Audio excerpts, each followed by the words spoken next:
Hi, welcome to LawWiser. Today we are going to discuss stay ahead of the trending force majeure clause. As you all know, force majeure has been one of the most trending topics of lately, and something that's really concerns the corporate and commercial world. Today we have with us a legal expert, Mr. Bhumesh Verma, managing partner of Corp Comm Legal. He is an expert in contract law, commercial and corporate law, and also mergers and acquisition. He is someone who would be able to guide us rightly on this trending force majeure clause. Welcome on board, Bhumesh sir. So here we have first question for you.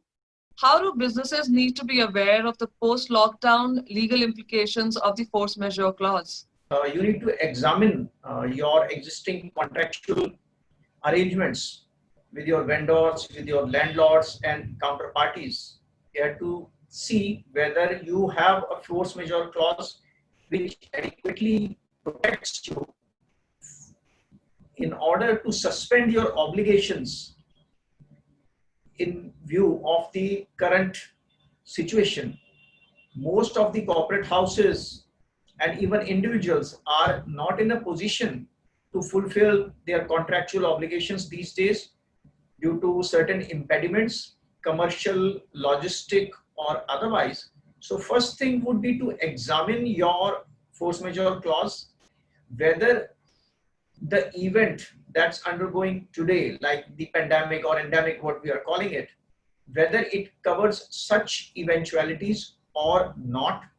If it does not cover, then you may have to take recourse to frustration of contract under the Contract Act.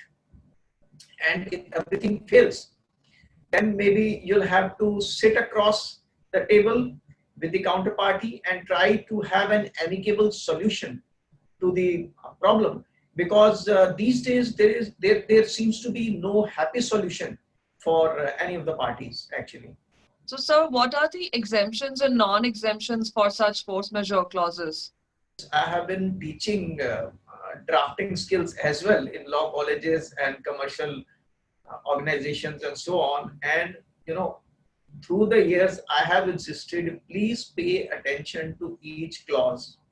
What happens is that we normally pay attention to some operative clauses, which are like superstars of every contract, and we seem to forget the sides. That is the standard terms and conditions. Force majeure happened to be one of these siding clauses so far.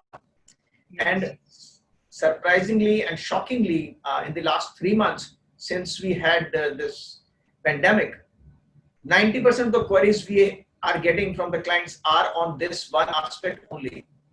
So most of the times people have not paid adequate attention to this force majeure clause. You should draft a force majeure clause very carefully in terms of the inclusions and exclusions. If we are to talk of inclusions, we should envisage as much as possible, particularly in view of what has happened in the last 3 months. Force majeure would mean some event of great magnitude which could not have been, I would say, expected, which is something unprecedented, out of the blue, very extraordinary. So it could be a government action, it could be change of some policies of the government, it could be act of God as we traditionally call it, some natural calamity, it could be labor disturbance. There could be so many factors. So, and these factors could change from industry to industry. Like some industries suffer from frequent changes even in government policies. Something which is tradable today may not be tradable tomorrow. So if tomorrow trading in that particular commodity becomes illegal, you cannot comply with it. So your force majeure clause should be comprehensive enough to contemplate as many situations as possible given the industry sector that parties are in. The subject matter of the goods or services, whatever the subject of the contract is, that has to be taken into consideration. This is for inclusions. And inclusions, I would say, should be as wide as the parties can anticipate at the present moment. As far as exclusions are concerned, I think you should limit the force majeure in the sense that it should not be invoked in all and sundry situations. There has to be a time limit. Like if we are taking natural calamities like rain, it should rain substantially. It should be torrential rain, something extraordinary, not like it rains for 15 minutes or half an hour, or your labor force goes for a strike for a half day and you start invoking force majeure. It has to be something very drastic, something very, something unusual, something, you know, which is once in a lifetime, like what's happening today. Exactly. In terms of impact also, you should also insist on the affected party to try to mitigate, if not able to eliminate the force majeure altogether. The affected party should try at least to mitigate the effects of the force majeure event. There should be some limit on it, and you have to set some tolerance level as well. It is not that one supplier of yours is affected by this force majeure event. You have alternate channels available to you, but because you are stuck in this agreement, you cannot develop those alternate channels.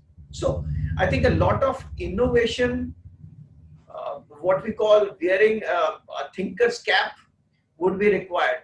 We will have to find new ways and means to overcome the situation that we are in today. So, sir, lastly, what points do people need to consider while they are drafting the new contracts to keep more defined force majeure clauses?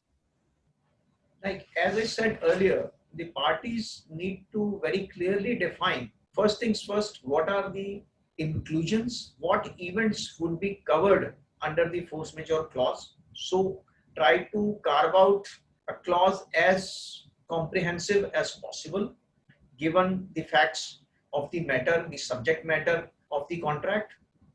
You should also at the same time define the exclusions, that these events which are of recurring nature, normal course of action, normal routine events which keep happening every now and then, these would not be covered. Then you have to also set a benchmark in terms of what duration suffering would constitute a force majeure event.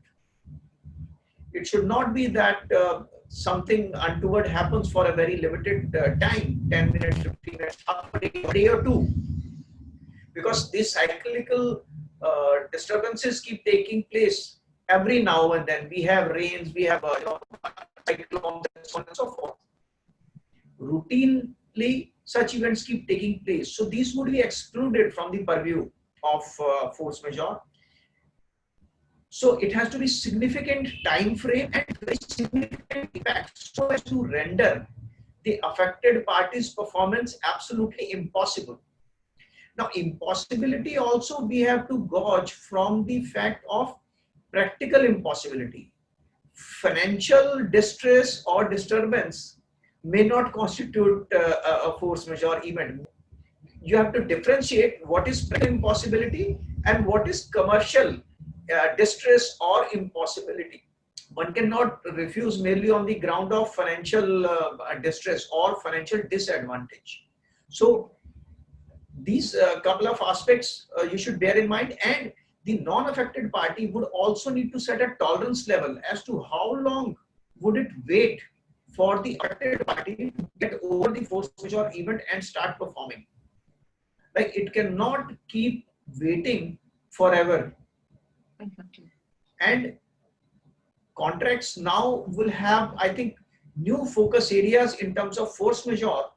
That is, the affected party should have the flexibility to avail alternate arrangements if possible, and maybe pass on some of the disadvantage, financial or otherwise, to the affected party as well. So parties will have to share the burden of this force majeure event. It is not that the party which is affected should be able to absolve itself from everything if it gets affected. Like what's happening in these cases these days, the lessees are clearing that due to this lockdown and so many other restrictions on movement of people and machinery and so on, we are not able even to open our offices or plants or factories. Exactly. On the other hand, the lessors are also distressed. Some of the lessors, like mall owners, they are in the business of leasing out only. If there is no revenue for them, what is their business? You have suffered a force majeure event, but yeah, it seems that I suffered even more. So both the parties are suffering. So maybe a new mechanism may have to be devised which allocates a proportion of this loss suffered due to force majeure event between counterparties. It cannot be a one-sided affair anymore that a party gets affected, it absolves itself of all the obligations, and the other party suffers completely. So lawyers are actually devising new style contracts these days.